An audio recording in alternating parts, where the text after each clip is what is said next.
మూసారాంబాగ్ వద్ద మూసి ఉధృతికి పరిసర కాలనీలోకి వరద పోటెత్తింది. ఇక్కడ వంతెన నీట మునిగింది. తాజా సమాచారం మా ప్రతినిధి సూరిబాబు ప్రత్యక్ష ప్రసారం ద్వారా అందిస్తారు. అల్పపీడన ప్రభావంతో రాష్ట్ర వ్యాప్తంగా విస్తారాలు కురుస్తున్నాయి. హైదరాబాద్ నగరంలో కూడా గత 2 గంటల కాలంగా వర్షాలు కురుస్తున్నాయి. నిన్న కూడా భారీ వర్షం కురిసింది. ఈ నేపథ్యంలోనే వరద నీరంతా కూడా విస్తారంగా ఇక్కడికి వచ్చి చేరుతుంది మూసీ నదిలోకి. అయితే జంట జలాశయాలు కూడా పెద్ద ఎత్తున అక్కడికి వరద వచ్చి చేరడంతో అక్కడ జంట జలాశయాలకు సంబంధించి ప్రాజెక్టులు కూడా ఇప్పటికే గేట్లు ఎత్తిన పరిస్థితి ఉంది. ఈ నేపథ్యంలో మనం చూసుకోవచ్చు. దిల్సుఖ్ నగర్ అంబర్పేట వెళ్లే ప్రధాన రహదారికి సంబంధించి మూసీ నదిపై ఒక బ్రిడ్జ్ ఉండేది, పాత బ్రిడ్జ్. అది పూర్తిగా కూడా నీట మునిగిన పరిస్థితి ఉంది. ఈ నేపథ్యంలోనే గత 3 ఏళ్ల కిందటే ఇలాంటి వర్షాల సమయంలో ఆ బ్రిడ్జ్ నీటి మునుగుతుందనే ఉద్దేశంతోనే ప్రభుత్వం కొత్త బ్రిడ్జిని కూడా పక్కనే నిర్మిస్తూ ఉంది. అయితే కొత్త బ్రిడ్జ్ కూడా ఈ వర్షం దాటికి దాదాపుగా 2 అంతస్తుల వరకు కూడా నీట మునిగింది. దానికి సంబంధించి కొన్ని గజాలు అలాగే సిమెంట్కి సంబంధించిన సామాగ్రి కూడా పైకి పట్టుకెళ్ళి ఇనుప గజాలన్నీ కూడా పైన పెట్టిన పరిస్థితి ఉంది. అలాగే ప్రధానంగా ఇటువైపు దిల్సుఖ్ నగర్ అంబర్పేట సంబంధించి రాకపోకలను కూడా ఇటు పోలీస్ సిబ్బంది ట్రాఫిక్ సిబ్బంది కూడా నిలిపివేసి దారి మళ్లించారు. అదేవిధంగా నది మొత్తం కూడా మూసీ నది ఉధృతంగా ప్రవహించడంతో ఇక్కడ ఉన్నటువంటి ప్రధానంగా శివాలయం కూడా మనకి దాదాపుగా నీట మునిగిన పరిస్థితి ఉంది. అక్కడ ఈ ఉదయం నుంచి కూడా ఎలాంటి పూజను కూడా చేయని పరిస్థితి ఉంది. మరోవైపు ప్రధానంగా ఇక్కడ మధ్యలో ఒక స్టాచ్యూ కూడా దాదాపుగా సగం వరకు కూడా నీటి మునిగిన పరిస్థితి ఉంది. మరోవైపు ఈ మూసీ పరివాహక ప్రాంతంలో ఉన్నటువంటి కాలనీలు కూడా నీట మునగడంతో గత రాత్రి వాళ్ళందరినీ కూడా పునరావాస కేంద్రానికి తరలించారు. మరోవైపు ఈ రహదారికి ఆనుకొని పెట్రోల్ బంక్ కూడా మనం చూసుకోవచ్చు. దాదాపుగా పెట్రోల్ బంక్ మొత్తం కూడా పైకప్పు మాత్రమే మిగిలి ఉంది. మిగిలిన మొత్తం కూడా నీట మునిగింది. దీంతో పెట్రోల్ బంకుకు సంబంధించి ఎలాంటి వాణిజ్య సంబంధించిన కూడా ఆపివేయడం జరిగింది. మరోవైపు ఇక్కడ ఉన్నటువంటి ఇల్లు కూడా నీట మునగడంతో దాదాపుగా వారందరినీ కూడా పోలీసులు ఇప్పటికే ఖాళీ చేయించిన పరిస్థితి ఉంది. అయితే గత 2 రోజులు కూడా వర్షాలు భారీగా కురుస్తున్నాయి. అయితే నిన్నటి నుంచి కూడా ముసిరి పెట్టడం, ఉపరితల ఆవర్తన ప్రభావం, మరో విధంగా అక్కడే అల్పపీడన ప్రభావం కూడా ఏర్పడడంతో మూసీ విపరీతంగా ప్రవహిస్తుంది. దీంతో పాటుగా ప్రధానంగా హిమాయత్ సాగర్, ఉస్మాన్ సాగర్లకు సంబంధించి వరద ఏదైతే ఉందో అదంతా కూడా ఇక్కడికి ఎగువ ప్రాంతాల్లో వరద పోటెత్తడంతో ఇక్కడ కురిసిన భారీ వర్షాలకు హిమాయత్ సాగర్ సంబంధించి దాదాపుగా 10 గేట్లను కూడా ఎత్తినట్లు ఇప్పటికే అధికారులు చెప్పారు. అలాగే ఉస్మాన్ సాగర్ సంబంధించి కూడా దాదాపుగా గేట్లను కూడా 15 గేట్లు ఎత్తినట్లు తెలుస్తుంది. దీనికి సంబంధించి సర్వీస్ రోడ్లను కూడా పోలీస్ సిబ్బంది అందరూ కూడా ఆఫ్ చేయడం జరిగింది. మరోవైపు ఇటు ట్రాఫిక్ సిబ్బంది, పోలీసులు, హైడ్రా కూడా ఇప్పటికే విధుల్లో ఉన్నారు. అలాగే ఈ ప్రయాణికులు ఎవరైతే ఉన్నారో ఇటు పక్క వచ్చేవారు తెలియకుండా ఎవరైనా వచ్చినట్లయితే ఈ బ్రిడ్జి పైనుంచి వరద నీరు ప్రవహించడంతో వారందరినీ కూడా రావద్దని అక్కడే పోలీసులు కాపలా ఉండి వారిని రాకుండా చూస్తున్నారు.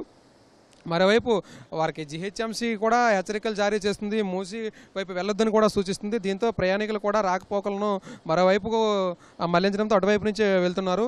మరోవైపు హిమాయత్ సాగర్ సంబంధించి 11 గేట్లు ఇప్పటికే ఎత్తారు.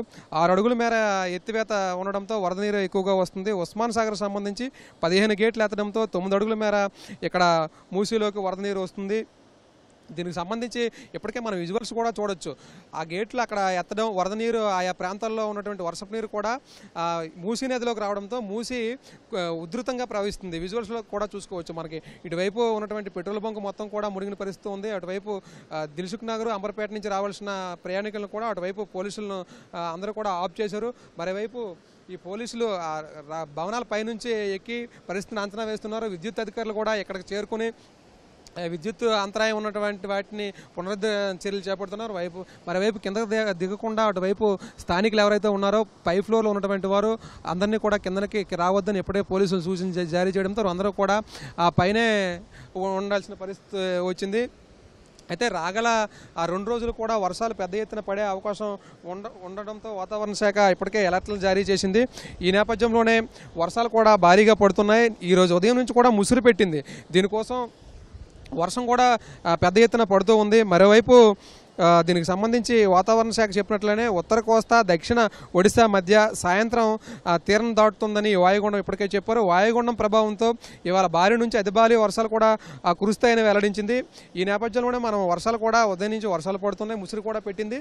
ఇటువైపు మూసీ నది కూడా పెద్ద ఎత్తున ప్రవహిస్తూ ఉంది. మూసీ ప్రవాహంకి ఇటువైపు లోతట్టు ప్రాంతాలన్నీ కూడా జలమయమయ్యాయి. వారందరినీ కూడా ఇప్పటికే పునరావాస కేంద్రాలు తరలించిన పరిస్థితి ఉంది. మనం చూసుకోవచ్చు దిల్సుఖ్ నగర్ అంబర్పేటకు వెళ్లే ప్రధాన రహదారి ఈ బ్రిడ్జ్ కూడా ఇప్పటికే పాత బ్రిడ్జ్ మొత్తం కూడా మూసుకుపోయింది. పాత బ్రిడ్జ్ మీద నుంచే ఇప్పటి వరకు కూడా ప్రయాణికులందరూ కూడా రాకపోకలు కొనసాగించేవారు. కొత్త బ్రిడ్జ్ ఇప్పటికే నిర్మాణ దశలో ఉంది. సత్వరమే ఈ నిర్మాణ దశలో ఉన్న బ్రిడ్జిని కానీ పూర్తి చేసినట్లయితే ఇలాంటి వరదలు ఎక్కువగా వచ్చేటప్పుడు మూసి ఎక్కువగా ప్రవహించేటప్పుడు పైనుంచి రాకపోకలకు వీలుంటుంది. ప్రధానంగా దిల్సుఖ్ నగర్ నుంచి ఎవరైతే అంబర్పేట విజయవాడ వైపు వెళ్ళేవారు ఇటువైపు నుంచే వెళ్ళాలి.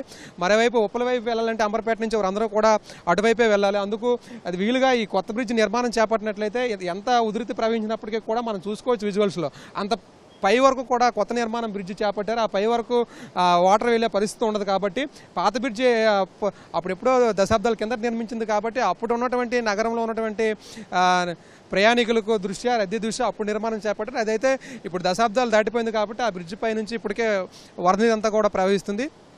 ఈ కొత్త బ్రిడ్జ్ ఏదైతే నిర్మాణ దశలో ఉంది పూర్తి చేసినట్లయితే ఇటు దిల్సుఖ్ నగర్ నుంచి అంబర్పేట వెళ్ళే వరకు అలాగే దిల్సుఖ్ నగర్ నుంచి విజయవాడ వెళ్ళే వరకు అందరికి కూడా రాకపోకలకు వీలుగా ఉంటుంది. దీన్ని సత్వరమే పూర్తి చేసినట్లయితే వరదల సమయంలో అది ఉపయోగపడుతుందని ఇప్పటికే ప్రయాణికులు చెబుతున్నారు.